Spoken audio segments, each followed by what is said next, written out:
반갑습니다. 이원주 재무사입니다. 이번 시간에는 166페이지입니다. 부채죠, 부채. 부채 아니죠, 부채죠. 덥긴 합니다만은 부채 아닙니다. 부채입니다, 부채.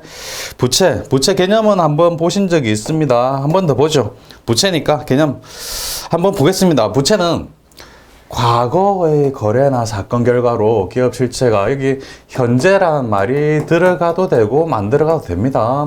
현재 기업 실체가 부담하고 그 이행의 자원의 유출이 예상되는 이제 현재가 나오네. 현재쯤의 의무를 말하는 겁니다. 과거의 거래나 사건 결과로 지금 부담을 해야 돼요.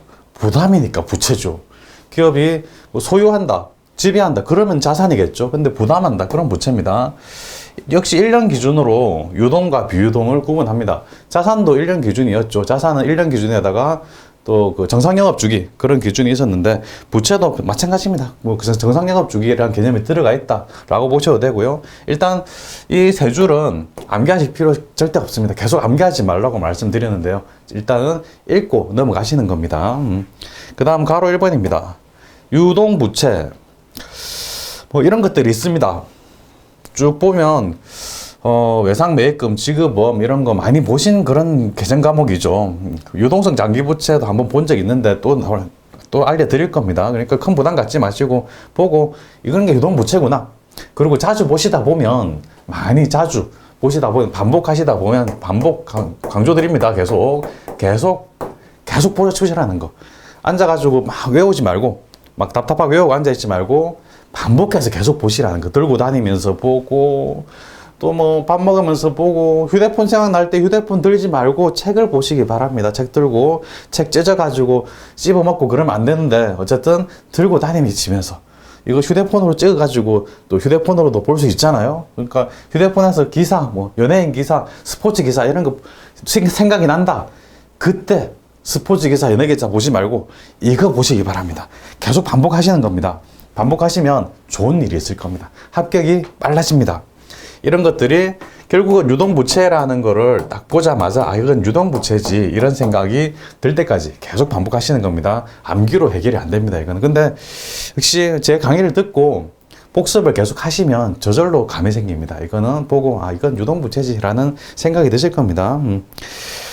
그 다음에 당구장 표시입니다. 정상적인 영업주기 내에 소멸할 것으로 예상되는 매입채무. 매입채무가 뭔가요? 매입채무는 외상매입금하고 지급보험을 합해서 매입채무라고 하는 거죠.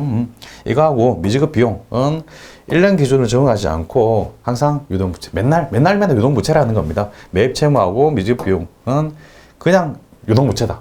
1년 이런 거 상관없다. 그냥 유동부채다. 그런 거죠. 처음부터 보겠습니다. 가장 중요한 게 매입채무죠. 매입채무는 외상매입금하고 지급보험을 합해서 부르는 말이다. 별표 3개나 되어 있습니다. 가장 기본적이고 중요한 내용입니다. 뭐 상거래에 해당하는 거죠. 매입채무는 영업활동 상거래에서 관리에 발생하는 채무를 말하는데요. 매입채무에는 외상매입금과 지급보험이 있다. 그래서 상거래에서 발생되는 채무, 갚아야 될 돈, 외상매입금, 매입하는데 외상으로 매입했다.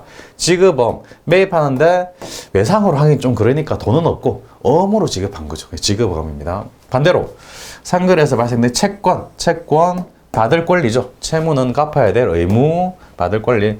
이게 외상매출금하고 받을 외상으로 매출하면 외상매출금. 외상으로 매출했는데 상대방에서 어음을 주더라. 그러면 받을 어음이죠. 그렇다는 거. 밑에도 굉장히 중요한 문장입니다. 제품 등 재고자산을 외상으로 구입한 경우 외상매입금 개정이고요. 대금을 어음으로 지급하면 지급어음. 말씀드린 내용이죠. 밑에 분계를 보겠습니다. 밑에 표죠. 166페이지 표. 외상매입금하고 지급보험 거래 사례 보고 분계 어떻게 하는지 이미 다 알고 있습니다. 앞에서 여러 번 봤어요. 하지만 복습한다 생각하시고 막 가볍게 보시기 바랍니다. 제품 10,000원을 6,000원은 현금, 나머지는 외상으로 구매했습니다. 그러면 일단 현금 나갔으니까 대변에 현금 6,000원 나간 거 적어주고 그리고 그 외상매입금 저는 이렇게 적어주는 외상이니까 외상매입금이죠. 그 다음에 외상매입금 4,000원을 보통예금에서 계좌이체해서 결제했다. 그러면 외상매입금 이거 부채 감소 차변에 적어주고 대변에는 보통예금 4,000원 이렇게 적어주는 거죠. 지급보험 제품 등을 구입하고 대금을 어음으로 지급하면 지급어음이라고 하죠. 지급어음. 나중에 현금으로 지급하면 대변에 현금 나오고 대변에 있던 부채 지급어음이 차변으로 와서 부채 감소 없어지는 거죠. 그래서 기본적인 회계 처리니까 뭐 그렇게 어렵게 보지 않으셔도 될 것 같습니다. 넘어갑니다. 167페이지입니다. 167페이지 메뉴에 동그라미 2번입니다. 미지급금과 미지급 비용. 미지급금, 미지급 비용. 이게 개념상은 다른 건데 그냥 말이 비슷해서 비교해서 보시라고 일부러 같이 묶어놨어요. 미지급금부터 보겠습니다. 미지급금 상거래 이외. 상거래일 경우에는 뭐 외상 매입금 받으러 지급업 이런 건데 상거래 이외에 발생한 외상대금은 외상도 어음으로 지급한 거, 어음으로 지급하든 외상으로 하든 무조건 미지급금이라는 거. 신용카드로 결제한 경우에도 미지급금입니다. 신용카드로 결제하면 아직 우리 회사에서 돈이 안 나가죠. 다음 달에 나가죠. 그래서 미지급금입니다. 업무용 빚입니다. 판매용이 아니라 업무용. 판매용이라면 상거래겠죠. 이건 업무용, 상거래가 아니다. 100만 원의 외상 구입 또는 어음 지급한 경우 본게 똑같습니다. 대변에 미지급금, 차변에는 비품.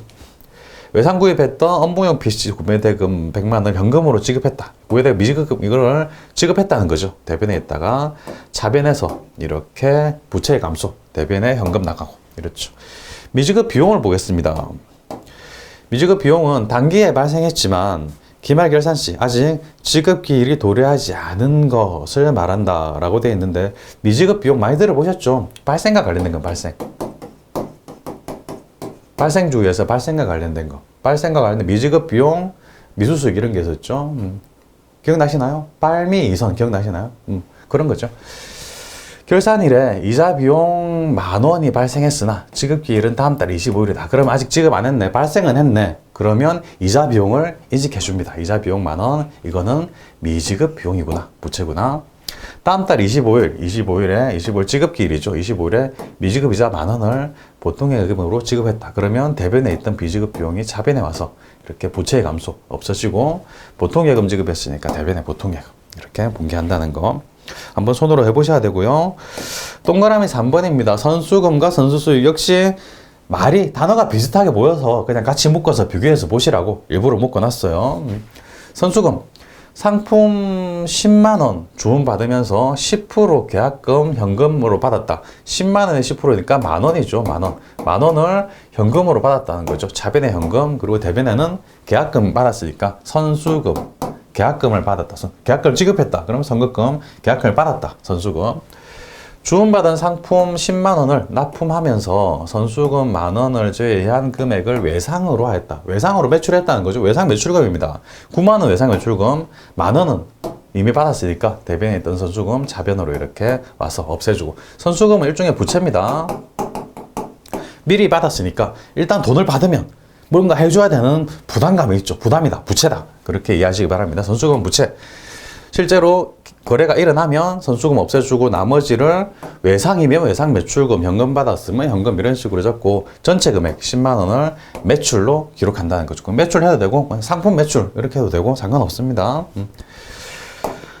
동그라미 4번이 선수수익입니다. 167페이지 맨 아래쪽 선수수익 보시면 10월 1일 1년치 임대료 12만 원. 10월 1일이니까 1년치 임대료. 올해는 10, 11, 12 석 달밖에 해당되지가 않아요. 근데 1년치를 한꺼번에 받아가지고 임대료 전액 현금 받아가지고 전액 임대료 수익이죠. 수익. 건물주가 받는 월세가 수익이죠. 부럽습니다. 건물주님들 보시는 분 계시죠? 부럽습니다. 하여튼 열심히 일해서 건물 하나 사야 되겠습니다. 어쨌든 건물주 입장에서 받는 월세, 임대료입니다.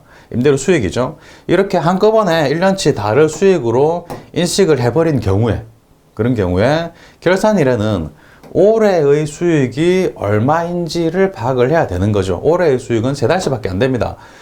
1년에 12만 원이니까 한 달에 만 원씩이겠죠. 그래서 4달 3만 원만 올해의 수익이고 나머지 9만 원은 올해의 수익이 아니에요. 이게 선수 수익이라는 거죠. 선수 수익.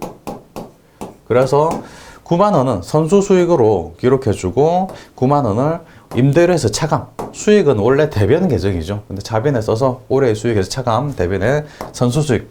그래서 미리 받은 수익이다. 역시 부채입니다. 부채. 미리 받았으니까 앞으로 건물 뭐 사무실 같은 거를 앞으로 9달 동안 내가 미리 돈을 받았으니까 계속 임대해 줘야 될 의무가 생긴다. 그래서 부채입니다. 그다음에 다음 페이지 넘어가 보겠습니다. 단기 차입금이 나오네요. 차입금은 돈을 빌린 거, 단기는 1년 이내에 갚아야 되는 거. 그래서 바로 분개 보겠습니다. 차입 시 은행에서 10만 원을 1년 만기로 차입할 때 1년까지는 단기입니다. 1년 넘어야 장기죠. 1년 만기로 차입하여 보통예금에 입금했다. 그러면 보통예금이 증가하는 거죠. 차변의 보통예금, 자산 증가. 대변에는 단기 차입금 10만 원, 부채 증가. 상환합니다. 상환은 갚았다는 이야기고 차입한 10만 원을 이자 5천 원과 함께 보통예금 통장에서 상환했다 갚았다. 그럼 보통예금이 대변으로 나가겠죠. 줄어들겠죠. 대변에 보통예금 합해서 10만 5천 원 나갑니다. 차변에는 단기 차입금 대변에 있던 걸 갚았으니까 차변에 와서 없어지고 그에 따른 이자 비용까지. 비용은 차변 계정이죠. 5천 원 적어주고요. 다음에 예수금입니다. 동그라미 5번 예수금. 예수금은 급여 지급할 때, 예수금 유치원 시험에 출제되는 거는 거의 90%가 급여 지급할 때 급여 지급하는 상황을 출제합니다. 90%가 그렇고요. 나머지 10%는 뭐 어디 다른 사람들한테 그 직원이 아닌 외부인한테 뭐 전문 강사를 불러서 직원들을 교육시키기 위해서 강연을 짓겠다든지 그럴 때도 이제 세금을 뗍니다. 세금 뗀 거를 예수금이라고 하는데요. 거의 90%는 급여 지급할 때라 출제가 됩니다. 급여 지급 시 직원에게 급여 100만 원을 지급하면서 소득세 및 4대 보험료 15만 원을 원천 징수하고, 원천 징수란 말은 급여 지급할 때 떼서 놔뒀다가 그걸 세무서 같은 데 납부하는 걸 원천 징수라고 하고 나머지 금액을 보통 예금으로 지급했다고 합니다. 급여는 비용입니다. 비용은 전체 금액 다 적습니다. 급여 100만 전체 금액 다 적고 보통 예금으로 지급한 게 나머지 금액만 보통 예금으로 지급했어요. 나머지 금액 100만 원에서 15만 원 뺀 나머지 금액 85만 원이죠. 85만 원만 보통 예금에서 나가고 나머지 15만 원은 아직 가지고 있다가 세무서에 납부를 해야 됩니다. 나중에. 그래서 예수금이라는 계정 과목 부채입니다.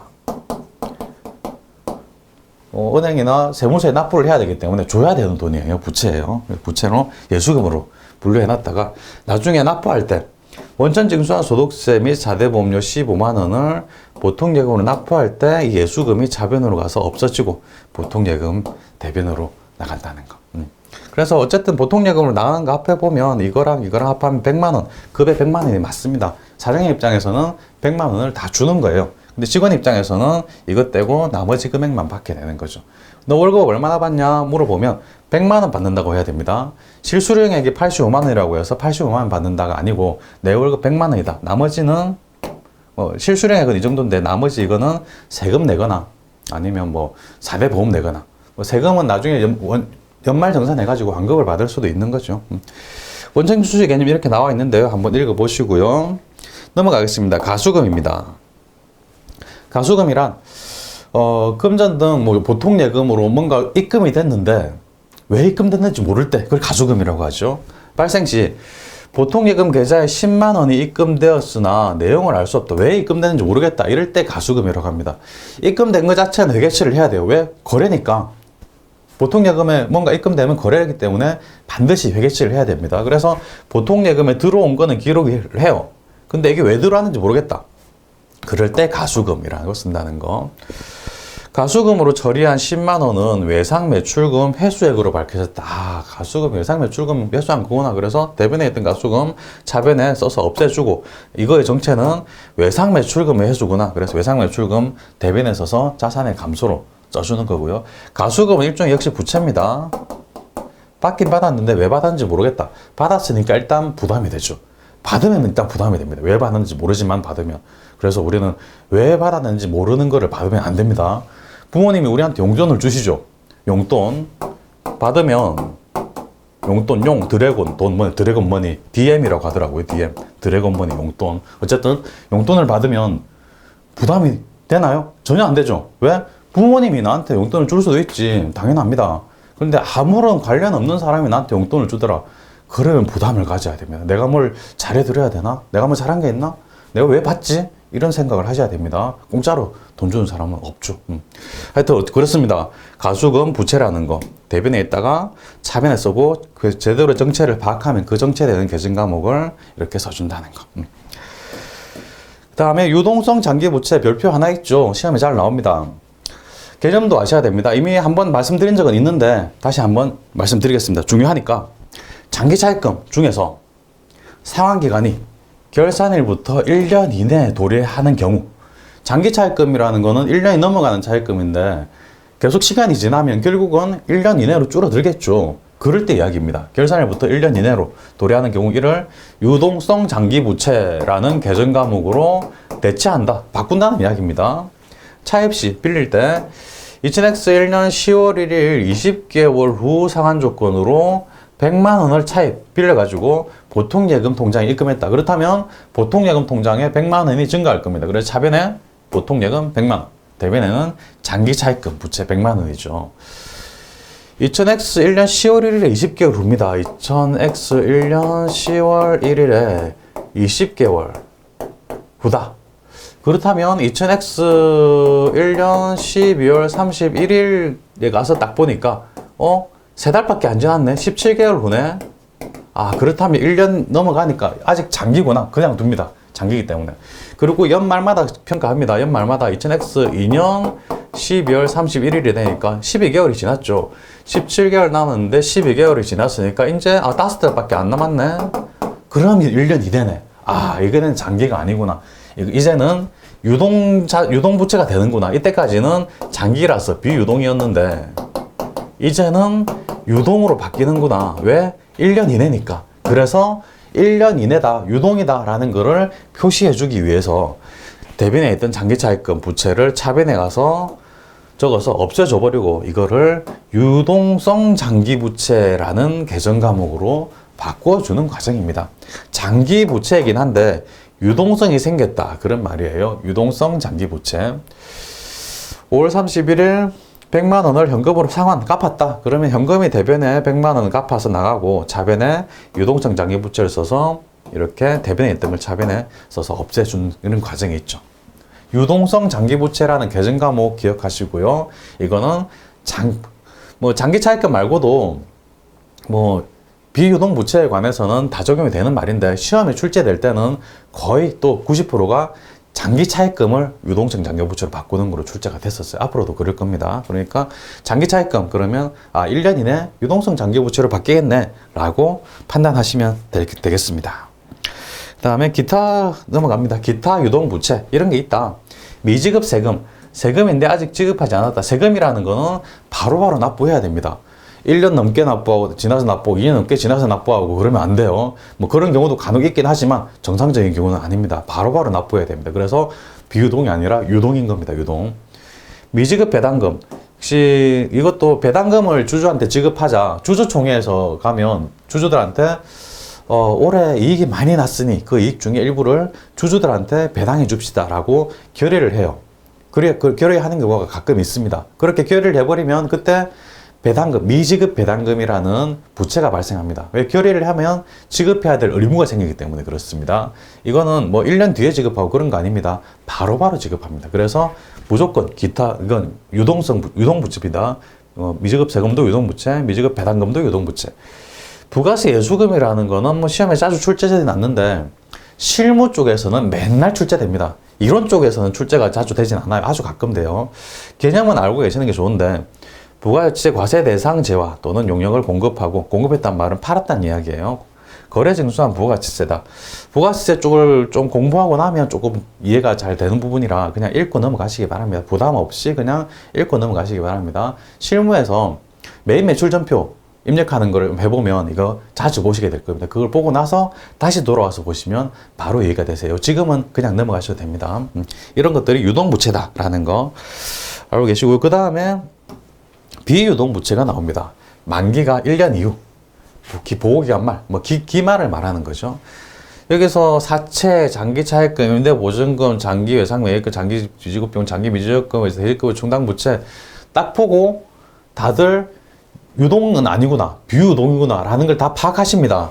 장기자가 다 들어가거든. 장기.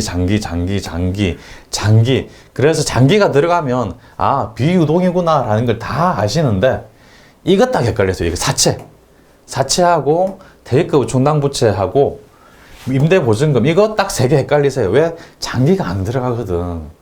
이거 잘 구분하시기 바랍니다. 사채, 대입급 충당금, 임대보증금 무조건 비유동이라는 무조건입니다. 뭐 예외 없습니다. 무조건입니다.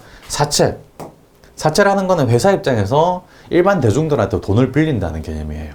사채권을 발행하면 일반 대중들이 사채를 보고 투자를 합니다. 투자하면 매달 투자자들이 이자를 받고 만기가 되면 원금까지 받게 돼요. 그걸 회사에서 지급하게 됩니다. 그래서 일반 대중들한테 돈을 빌리는 거기 때문에 부채인데 보통 1년 이내는 없어요. 다 한 3년, 5년 길게 잡혀 있습니다. 그래서 무조건 비유동이고 대지급의 충당부채 이것도 무조건 비유동입니다. 대지급의 충당부채라는 거는 좀 이따가 배우게 될 텐데요. 제가 직원들이 퇴직할 걸 대비해서 그 회사에서 적립해 놓은 대지금을 지급하기 위해 적립해 놓은 충당부채를 말해요. 무조건 비유동입니다.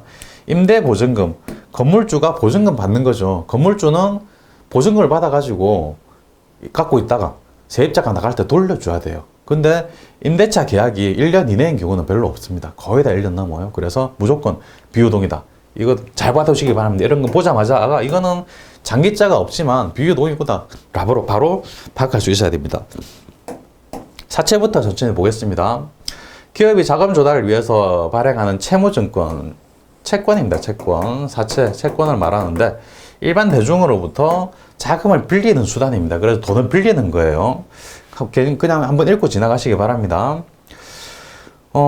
사채권에 표시되어 있는 액면이자율, 이거 뭐냐면 사채권이 이게 100만 원짜리 사채다라고 금액이 적혀 있고 거기에다가 연이자율 10% 이렇게 적혀 있습니다. 10%나 뭐 요새는 이자율이 낮아져가지고 3% 이런 것도 있고 1%짜리도 있고 하여튼 그렇습니다. 하여튼 이렇게 돼 있는데 이게 사채권에 적혀 있는 액면 이자율이에요. 액면 이자율만큼 실제 이자를 지급해요. 그래서 100만 원짜리 사채권이라면 1년에 10만 원 이자를 지급합니다. 그런데 시장 이자율하고는 또 달라요. 시장에서 통용되는 이자율이 또 따로 있습니다. 이걸 비교해가지고 할인 발행, 할증 발행, 액면 발행 이렇게 하는데요. 다음 페이지 살짝 넘겨보시면 액면 발행, 할인 발행, 할증 발행의 성질에 대해서 설명을 해놓고 있습니다. 액면 이자율과 시장 이자율이 똑같다. 우리 사채가 10%인데 시장에도 똑같은 사채가 10%로 거래가 되더라. 그렇다면 액면 그대로 발행합니다. 우리 사채하고 시장에서 통용되는 사채하고 가치가 똑같다는 이야기입니다. 그래서 액면 이자율과 시장 이자율이 같다면 사채의 가치는 액면 금액과 동일하므로 액면 발행을 해요.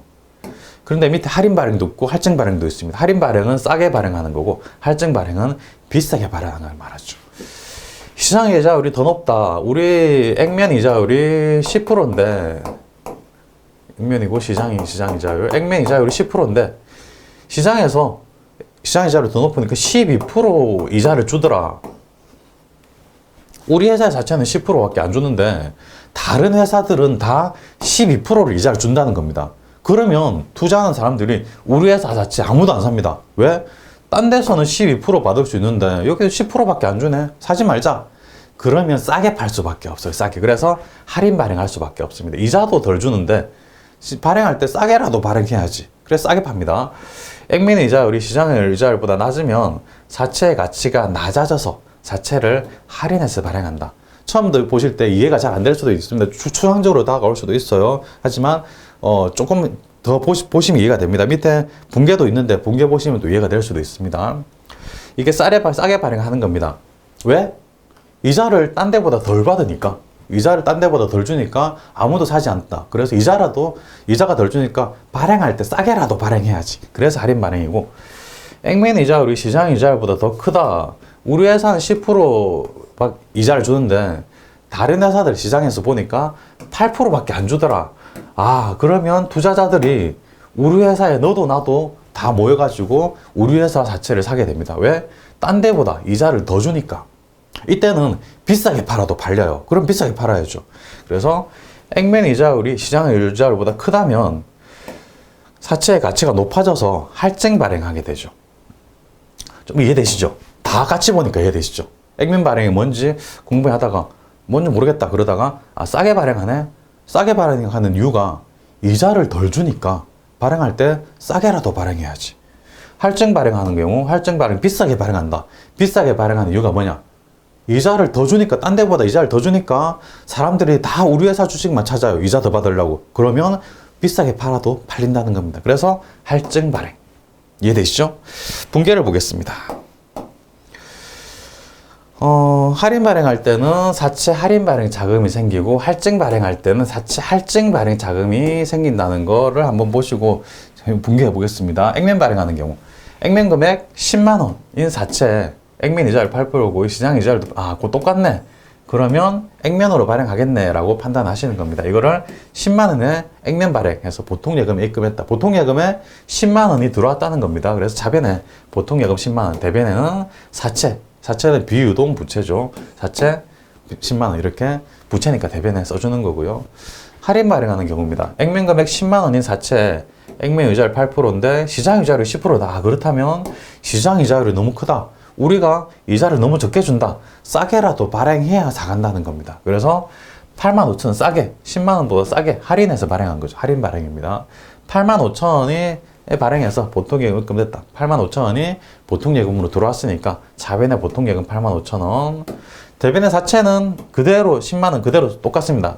10만원 사채 금액은 할인 발행하든 할증 발행하든 액면 발행하든 변함이 없어요. 똑같아요. 10만원, 10만원 똑같습니다. 갚아야 될 돈이 10만원이라는 겁니다. 이 차이, 15,000원 차이를 사채 할인 발행 자금이라고 합니다. 할인 발행 자금. 그 다음에 액면 금액 10만원인 사채, 액면 이자율 8%인데 시장 이자율이 6%밖에 안 되더라. 그러면 다른 데서 받는 이자보다 우리 회사에서 받는 이자가 더 크네? 사람들이 우리 회사의 사채를 다 살려고 합니다. 그래서 비싸게 할증 발행해도 사간다는 거죠. 11만 5천원에 발행을 해요. 할증, 비싸게 발행하는 거죠. 그렇다면 보통 예금에 들어오는 게 11만 5천원이라는 이야기고, 사채 금액은 변함이 없습니다. 무조건 10만원 변함이 없습니다. 액면 금액 그대로입니다. 비싸게 발행한 15,000원만큼은 사채 할증 발행 자금 이렇게 된다는 거. 분개 여러 번 해보시기 바랍니다. 사채 할인 발행 자금, 줄여서 사발차라고 합니다. 할증 발행 자금, 할인 발행 자금, 할증 할인 이 차이밖에 없죠. 그러니까 어렵지 않습니다. 여러 번 해보시기 바랍니다. 밑에 조금 더 깊이 들어갑니다. 위의 표에서 금방 액면 발행, 할인 발행, 할증 발행했던 위의 표에서 만약 사채 발행비가 5,000원 발생했다고 가정한다면 보통 예금에 입금되는 금액이 5,000원만큼 감소하게 돼요.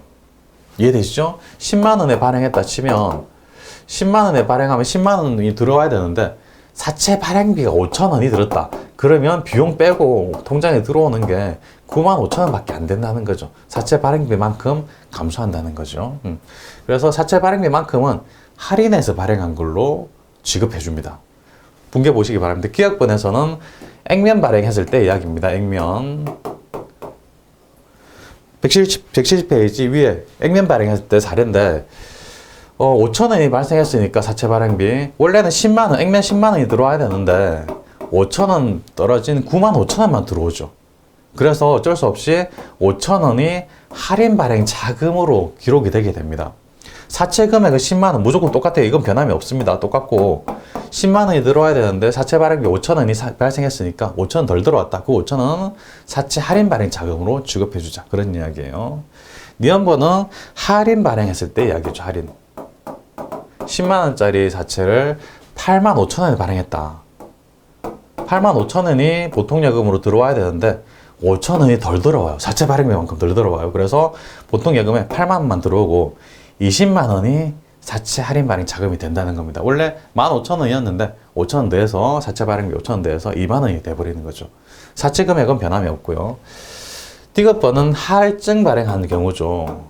할증 발행 11만 5천원 할증 발행한 경우인데 보통 예금에 11만 5천원이 들어왔어야 되는데 5천원이 사채 발행비였다. 그래서 5천원이 덜 들어와요. 11만 원만 들어오고 사채 금액은 변함이 없고 사채 할증 발행 자금이 15,000원이었는데 15,000원인데 만원으로 줄었죠. 5천원 줄었죠. 왜? 보통 예금에 들어온 게 5천원 줄었으니까 할증 발행 자금이 5천원 준다. 그래서 사채 할증 발행과 사채 할인 발행 차금과 사채 할증 발행 차금은 유효유지법에 따라 매기 상각하게 되는데 상각되는 금액은 매년 증가한다. 이 말이 뭔 말이냐면 이 사채 할증 발행 할인 차금은 사채 할인 발행 차금, 할증 발행 차금 이 금액들은 좀 복잡한 방법이 있어요. 유효유지법이라는 방법으로 매년 좀 이거를 감가상각하듯이 상각을 하게 돼요. 그런 과정에서 매기 상각하게 되는 금액이 증가하게 되는데 이거를 표를 만들어서 이 내용에 넣을까 고민을 했는데 사실 지나치게 너무 어려워요. 그걸 물어보는 문제도 자주 나오진 않습니다. 이 문장을 물어보는 경우는 몇 번 있었어요. 그래서 이 문장을 넣었는데 굳이 아실 필요가 없고 그냥 한번 읽고 지나가시기 바랍니다. 이해가 안 된다면 이 문장이 이해가 안 된다면 그냥 넘어가셔도 괜찮습니다. 그 다음에 충당부채 보겠습니다. 충당부채란 금액 및 시기 등 구체적인 사항은 불확실하지만 다음 요건을 모두의 동그라미 모두 충족하여 부채로 인식할 수 있는 것을 말하는데요. 과거 사건이나 거래 결과로 현재 의무가 존재해야 된다. 이거는 일반적인 부채도 똑같죠. 일반적인 부채도 과거 사건이나 결과로 현재 부담이 생기는 거. 일반적인 부채입니다. 그런데 그 의무를 이해하기 위해 자원 유출될 가능성이 매우 높아야 됩니다. 확정은 되지 않았지만 매우 가능성이 높은 경우. 확정된 건 아니에요. 하지만 매우 가능성이 높다. 그 다음에 의무를 이행하기 위하여 소요될 금액을 신뢰성 있게 추정할 수 있어야 된다. 그래서 우리 재무제표에는 추정이 들어간다는 겁니다. 보통 퇴직급 충당부채가 시험에 잘 나오고요. 그 외에 제품 보정 충당부채 이런 것도 있다라는 거 읽고 넘어가시면 되는데요. 여기서 살짝 내려오셔가지고 충당부채와 울바부채를 또 비교하는 거 별표 하나 쳐두시기 바랍니다. 충당부채는 발생할 가능성이 매우 높다고 했습니다. 측정도 가능하고. 그래서 충당부채는 발생 가능성이 매우 높고 그냥 높은 게 아니라 매우 높고 신뢰성 있게 금액을 추정할 수 있어야 되고 그러면 재무제표의 부채로 인식합니다. 퇴직급의 충당부채, 비유동부채죠. 인식하는데 우발부채는 어느 정도 발생 가능성이 어느 정도 있는 겁니다. 매우 높은 거하고는 차원이 많이 다르죠. 어느 정도 있으나 금액을 추정할 수 없어요. 이러면 우발부채라고 합니다. 이거는 재무제표에 인식 안 합니다. 그냥 주석으로만 공시하는데 발생 가능성이 거의 없는 경우에는 아예 공시를 안 할 수도 있습니다. 그래서 재무상태표에 표시한다. 그러면 충당부채, 재무상태표에 표시하지 않는다. 그러면 우발부채예요. 가능성이 매우 높다. 금액도 추정 가능하고. 근데 우발부채는 어느 정도 있으나 금액을 추정할 수 없다. 금액을 추정할 수 없으니까 재무상태표에 인식할 수도 없겠죠. 금액을 모르니까. 그래서 주석으로 기재하는데 발생 가능성이 낮은 경우에는 거의 없는 경우에는 주석으로도 기재하지 않는다. 이게 우발부채다. 별로 중요하지 않은 정보이기 때문에 그렇죠. 우발부채의 개념 두 개 비교해서 잘 봐두시고요. 그 다음에 충당부채 중에서 퇴직급의 충당부채가 시험에 좀 나오는 편이라서 퇴직급의 충당부채를 정리했습니다. 퇴직금 충당부채는 퇴직금 추계액하고 매년 말 퇴직금 충당금 잔액을 비교합니다. 비교해가지고 부족한 부분이 있으면 그거를 보충하거나 이걸 전입이라고 해요. 보충하거나 넘치는 부분 너무 많다 그러면 감소 이걸 환입이라고 합니다. 감소 보충하거나 감소 전입하거나 환입하는 형식으로 회계 처리하게 되는데요. 그래서 이 문장을 산식으로 나타내면 이렇게 되는 겁니다. 충당부채 전입액은 퇴직금 추계액에서 퇴직금 충당부채 잔액을 뺀다는 겁니다. 이거 비슷한 거 본 적 있습니다. 대손충당금. 대손충당금도 비슷하게 봤었죠. 1,000만 원 채권 잔액이 있는데 1% 대손될 것 같다라고 예상되면 1%는 10만 원이고 10만 원 대손충당금 있어야 되는데 장부에 가해보니까 2만 원 있네. 그렇다면 8만 원만 추가로 인식해주면 되겠다. 이렇게 한 게 대손충당금이었죠. 비슷합니다. 퇴직금 추계액만큼 퇴직급의 충당금이 있어야 되는데 잔액이 어느 정도 있구나. 그러면 나머지만 보충해주는 그런 형식이에요. 산식이 있는데 산식으로 암기하지 마시고 그냥 부족한 부분만 보충해준다. 이것만 이해하시기 바랍니다. 또 문제를 풀어보면 또 이해가 되십니다. 퇴직금 추계액의 개념은 중요합니다. 줄 거 두시기 바랍니다. 퇴직금 추계액이란 기말에 전 임직원입니다. 전의 동그라미 50%, 80% 아닙니다. 100%입니다. 모든 임직원이 일시에 대사할 경우 지급할 퇴직금 상당액을 퇴직급여 추계액이라고 합니다. 개념 시험에 잘 나오니까 알아두시기 바랍니다. 퇴직금 추계액은 기말에 전 임직원, 모든 임직원이 퇴사할 경우 지급해야 될 퇴직급여라는 겁니다. 계속 보겠습니다. 그래서 퇴직금을 지급할 때 퇴직급여 충당부채 잔액이 있는 경우에는 퇴직급 충당부채 잔액 먼저 감소시키는, 이것도 대손충당금이랑 개념이 똑같죠. 퇴직급여 충당부채 잔액이 소진되면 그제서야 퇴직급여를 사용한다는 거. 그래서 퇴직급여 추계액이 더 많고 퇴직급여 충당 잔액이 더 적다. 그럼 전입, 기말에 하는 분계인데요. 퇴직급여 자변에 쓰고 퇴직급여 충당부채를 대변에 써서 퇴직급여 충당부채라는 부채를 증가시켜주고, 퇴직금 지급할 때는 퇴직급여 충당부채를 먼저 다 쓰고 모자란 부분이 있다면 퇴직급여를 사용한다는 거. 대변에는 현금으로 줬으면 현금, 뭐 예금으로 줬으면 뭐 예금, 이렇게 분계하는 거죠. 분계 보겠습니다. 퇴직금 추계액이 100만 원이 있고 퇴직급여 충당부채 잔액이 80만 원인 경우에, 이 경우에는 그러면 퇴직금 추계액이 100만 원이 필요한 거예요. 그런데 80만 원 잔액이 80만 원밖에 없으면 20만 원을 보충해 줍니다. 기말이 하는 분계예요. 보충해 줘야 된다. 그래서 차변에 퇴직급여 20만 원, 대변에 퇴직급여 충당부채 20만 원 해가지고 퇴직급여 충당부채를 증가시켜 준다. 부채니까 대변에 증가시켜 준다. 그 다음에 퇴직급여 충당부채 잔액이 50만 원이 있는데 퇴직금으로 70만 원을 지급해요. 현금으로 지급한다. 일단 현금 나가는 건 대변에 적어주고 70만 원. 퇴직급여 충당부채를 먼저 감소시켜줘야 되는데 50만 원밖에 없다. 나머지 20만 원은 퇴직급여라는 거. 전체적인 그 논리의 흐름이 대손 충당금하고 똑같죠. 비슷하다고 보시면 됩니다. 페이지 넘겨보겠습니다. 172페이지입니다. 172페이지 보시면 장기차액금 및 임대보증금, 뭐 개념만 아시면 되세요. 장기차액금 이미 알죠? 1년 넘어가는 거. 1년 이내에 만기가 도래하면 유동성 장기부채로 뭐 바꿔준다는 거 이미 보셨고요. 임대보증금은 임대인, 건물주가 보증금으로 받아 놓는 거죠. 그래서 임대인, 건물주, 임대인이 그 임차인과 임대차 계약을 체결하고 임대인이 임차인으로부터, 세입자로부터 받는 보증금. 추후 돌려줘야 돼요. 세입자가 나갈 때 돌려줘야 되는 거죠. 그래서 부채고, 일반적으로 계약기간이 1년이 넘어가니까 이 부기유동부채에 해당된다는 거죠. 가볍게 개념만 읽어보시기 바랍니다. 그리고 172페이지 아래쪽에 이런 게 나옵니다. 퇴직연금제도라는 게 나오는데요. 약간 조금 개념이 어려운 건 아니고 용어가 어렵던데, 용어가 생소해서 좀 어렵게 느껴질 뿐입니다. 별표 하나 있죠. 시험에 잘 나옵니다. 이것도 확정급여형이 있고 확정기여형이 있어요. 두 가지입니다. 이거 법에 의해서 일정 규모 이상의 회사에서는 무조건 퇴직금 지급을 위해서 이런 그 연금을 들어 놓으라고 강제하고 있습니다. 왜냐하면 과거에는 그 퇴직금을 지급해야 되는데 회사가 부도나는 상황에서 회사에 돈이 없어가지고 직원들한테 퇴직금을 지급하지 못하는 경우가 많았어요. 그러면 뭐 한 몇십 년 일한 회사에서는 퇴직금이 몇 억씩 쌓이는 경우가 많이 있습니다. 퇴직금이라는 거는 한 달치 월급 곱하기 근무 연수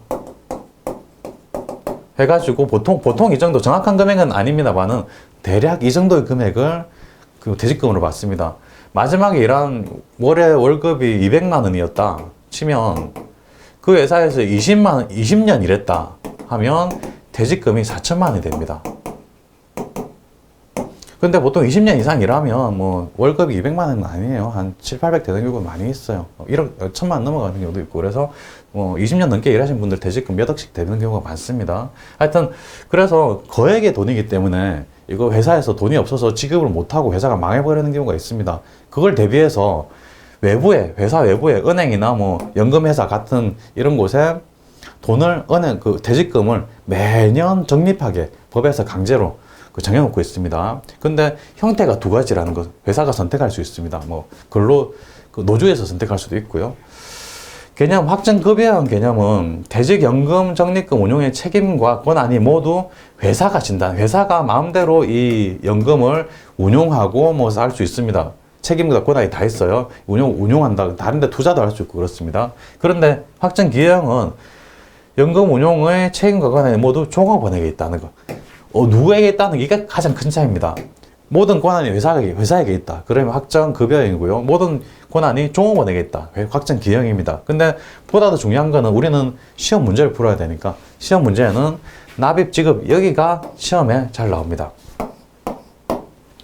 개념은 둘째 문제고 개념은 그냥 회사한테 권한 책임이 있다. 확정급여형. 종업원한테 뭐 운용 책임 권한이 있다. 그럼 기여형 이렇게만 구분하시면 되는데 이 회계 처리하는 게 시험에 잘 나와요. 납입할 때 그러니까 은행이나 뭐 연금회사에 돈을 넣어 놓을 때 예금이랑 비슷해요. 예금이랑 비슷해서 회사에서 현금으로 은행에 돈을 넣는다는 개념이에요.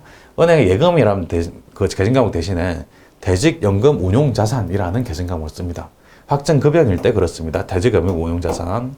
확정기여형은 대직급여로 바로 씁니다. 현금은 나가는 건 똑같고요. 확정기여형에서는 대직급여다.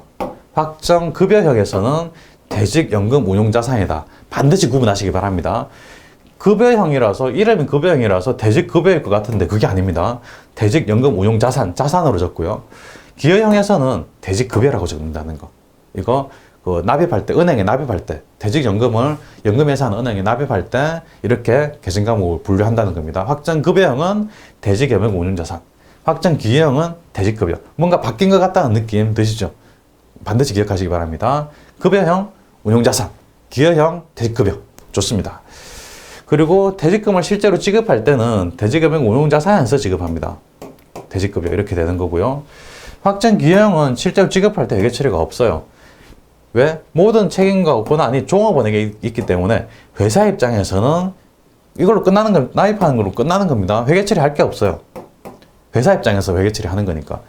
회사 입장에서는 확정급여형일 때는 회사한테 모든 책임과 권한이 있기 때문에 확정급여형에서는 일종의 자산으로 분류를 해놓고 있는 겁니다. 예금 같은 걸로 생각하는 거죠. 그래서 지급할 때는 이 자산이 감소하고 대직급여가 발생하는 걸로 생각하는 거고요.